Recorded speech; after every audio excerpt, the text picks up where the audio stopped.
इस संसार में 14 प्रकार के लोग मुर्दा हैं। अब आप काउंट करो, आप जिंदा हो कि मुर्दा। पहला तो वो व्यक्ति मुर्दा है, कौन?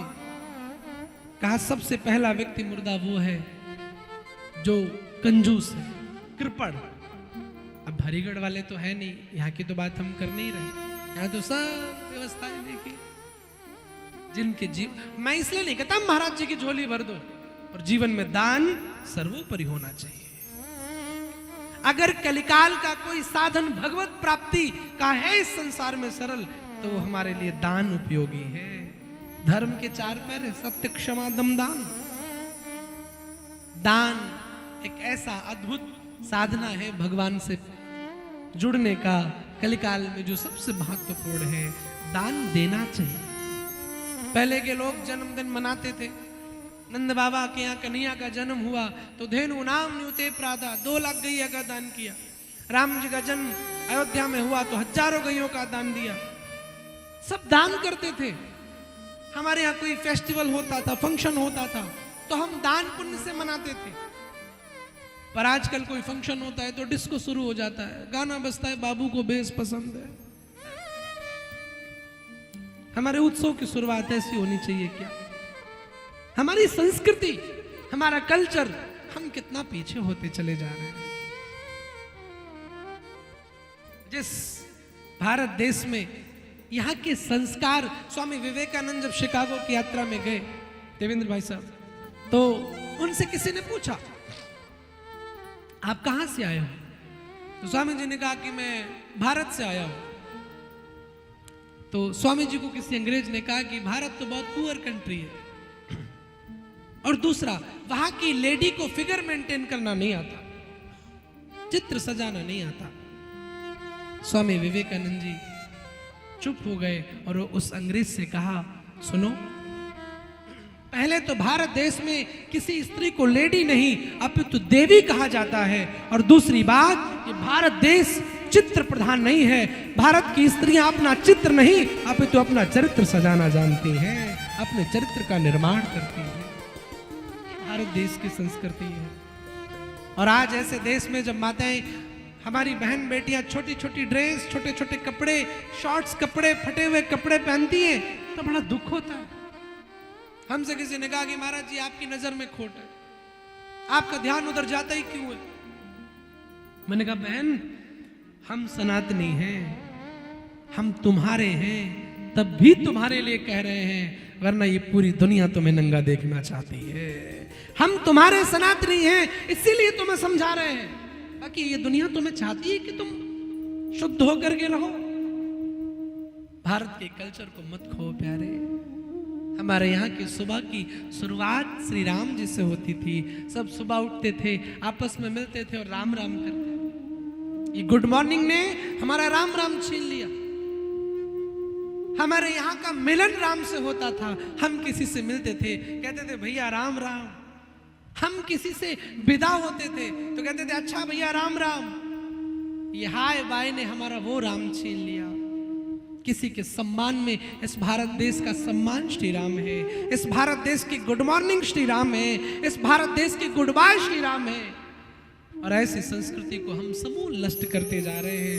एक कथा शिवानंद की, इस यात्रा में मुझे कुछ दक्षिणा देना या ना देना मुझे कोई परवाह नहीं है, बस एक हाथ जोड़ के निवेदन है, इस कथा से 2 शब्द अपने जीवन में धारण कर लेना, मैं समझ जाऊंगा मेरी कथा सफल हो गई, मेरी कथा सार्थक हो गई। तो दान देना चाहिए। 14 प्रकार के मुर्दे में एक मुर्दा है कृपण, कंजूस। दूसरा कौन मुर्दा है? तो श्री अंगद जी कहते हैं जो कामी है, जो क्रोधी है, बड़े बड़े नियम बताए, जो कंजूस है, जो शास्त्र विहीन चलता है, जो समाज के विपरीत चलता है, जो गुरुओं को नहीं मानता है, जो ग्रंथों को नहीं मानता है, वो व्यक्ति मुर्दा है। अब अगर आप इन श्रेणी में नहीं हो तब तो ये राम कथा आपके लिए बहुत अच्छी है, क्योंकि ये राम कथा जगाने का काम करती है। दुनिया के सारे संबंध, अगर आप चाहते हो आपके घर में लड़ाई ना हो, आप चाहते हो आपके भाई भाई में प्रेम बना रहे, आप चाहते हो पति पत्नी में प्रेम बना रहे, तो ये श्री रामायण की 2 चौपाइयां रोज पढ़ना शुरू करो, रोज पढ़ना शुरू करो। कितने घरों में रामायण है? हाथ उठाओ। बहुत अच्छी बात। और कितने घरों में लाल कपड़े में साल भर से बंद रखी हुई है? हैं जी, अलीगढ़ वाले तो सब रोज पढ़े जैसे। जो पढ़ते हैं उनके लिए तालियां, नहीं तो केवल रखने से काम नहीं चलेगा, आपको पढ़ना पड़ेगा। हमें निज धर्म पर चलना सिखाती रोज रामायण, सदा शुभ आचरण करना सिखाती रोज रामायण। एक पुत्र कैसा होना चाहिए रामायण से सीखो। एक पिता कैसा होना चाहिए। दुनिया वाले कहते हैं राम जी ने अपनी पत्नी जानकी को गर्भावस्था में छोड़ दिया। पूछते हैं ना, कहते हैं आपसे। कई लोग प्रश्न कर देते हैं राम इतने अच्छे थे तो अपनी पत्नी को क्यों जंगल में छोड़ दिया? आपको पता है क्यों छोड़ा? जिस समय भगवान श्री राम का राज्य अभिषेक हो गया, राम जी ने 11,000 वर्ष राज्य किया है।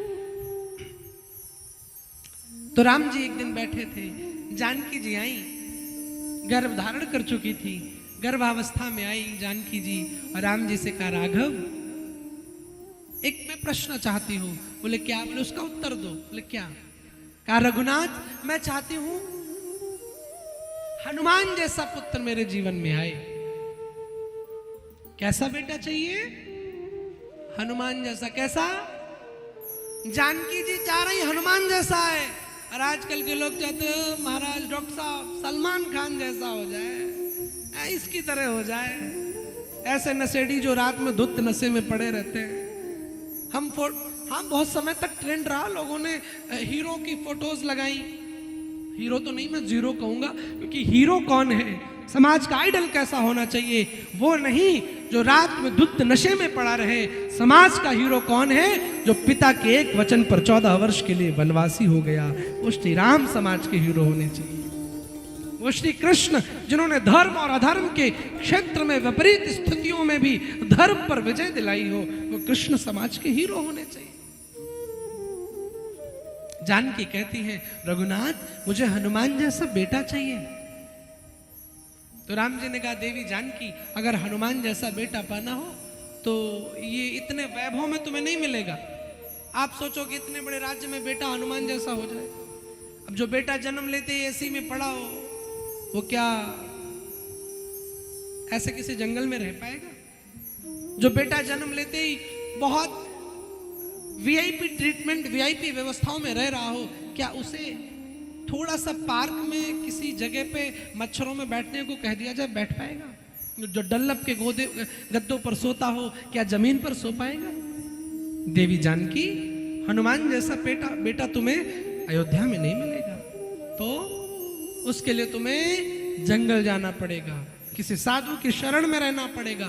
जाओगी? जानकी जी मुस्कुराई, मैं तो चली जाऊंगी, पर ये दुनिया वाले तुम्हें ताने देंगे। क्यों? अभी 14 साल काट के आए हम दोनों, गर्भावस्था में छोड़ दोगे तो सब कहेंगे देखो राम जी ने धोबी के कहने पे अपनी पत्नी को छोड़ दिया, और कहते ही है। राम जी ने कहा देखो देवी जानकी मैं पति तो अच्छा बन चुका हूं, क्यों? 7 समुद्र पार करके तुम्हारे स्वाभिमान की रक्षा करके तुम्हें लेके आया हूं। दुनिया कहती प्रेम की निशानी आगरा में बना ताजमहल है, कई लोगों की हिंसा करके बनाया गया भवन क्या प्रेम की निशानी हो सकता है? प्रेम की असली निशानी देखनी है तो रामेश्वर चले जाओ और सेतु बंध को देख करके आओ। भगवान ने मां जानकी के प्रेम में समुद्र के ऊपर पुल बना दिया, इससे बड़ी प्रेम की निशानी कहीं मिलेगी? देवी जानकी मैं पति तो अच्छा बन चुका हूं, अब मुझे पिता अच्छा बनना है। मेरे पुत्र धर्मवान हो, मेरे पुत्र संस्कारवान हो। एक बात आपसे बताऊं, आप अपने बेटे को डॉक्टर, इंजीनियर, एक्टर भले मत बनाना, लेकिन आप अपने बेटे का कैरेक्टर बना देना, सब चीजों पर भारी पड़ेगा। आप अपने बच्चे का चरित्र निर्माण कर देना। देवी जानकी तुम जाओ, दुनिया कुछ भी कहे कहने देना, क्योंकि ये दुनिया वाले किसी को अच्छा नहीं बोलते। मैं इतने प्रयास करके यहां बैठा हूं, कितना राजीव जी, वैभव जी, देवेंद्र भाई साहब, मानव जी, कुछ छिपा तो नहीं है आप सबसे? हाँ निखिल जी, और मुझे भी आप बाहर निकल के जाओगे ना तो मुझे भी 10 लोग तो ठीक है महाराज जी, ठीक है, अच्छी कथा है, अच्छी व्यवस्था, पर 5 लोग ऐसे भी मिलेंगे जो कहेंगे भाई महाराज जी की थोड़ी नाक टेढ़ी है, महाराज जी ने मंच में थोड़ी ये व्यवस्था अच्छी नहीं की, महाराज जी ने वो व्यवस्था अच्छी नहीं की। दुनिया में तो ऐसे भी लोग, ये दुनिया जब भी लाइफ में कोई डिसीजन लेना, एक बात गांठ में अपने बांध लो, तब इन दुनिया वालों के पास मत जाना। अगर जाना तो सिर्फ अपने भगवान और अपने मन की सुनना, बाकी किसी की भी मत सुनना। ये दुनिया वाले कभी किसी को अच्छा नहीं बताएंगे।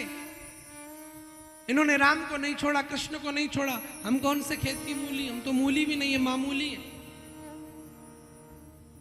ये संसार पानी रे पानी तेरा रंग कैसा, जिस रंग में, पुराना गाना आपने सुना होगा, किसी को अच्छा नहीं कहते। मीरा जैसी भक्तिमती देवी को जिन्होंने नचनिया बता दिया हो, सब कहते थे उस समय ये तो नाचने वाली है। तुलसीदास, सूरदास, रहीमदास, कितने भक्तों को लोगों ने ठोकर दी, वो तुम्हें क्या अच्छा बताएंगे। कभी किसी की मत सुनना। जब भी लाइफ में कोई डिसीजन लेना, अपने दिल की और अपने गोविंद की, दो की ही सुनना, आप जीवन में सफल हो जाओगे। एक बार जोर से बोलो जय श्री राम, और जोर से बोलो जय सिया राम। जय सिया राम। मेरे प्यारे, किसी की मत सुनना। तो भगवान पिता कितने अच्छे हैं, उन्होंने कहा कहने दो जो कहता है, तुम जंगल जाओ। तब जानकी जी को वाल्मीकि के पास भेजा। ऐसे श्री राम है। भगवान पिता बनना हो तो राम जी से सीखो। अपने पुत्र को संस्कारवान बनाने के लिए अपने आप से दूर कर दिया।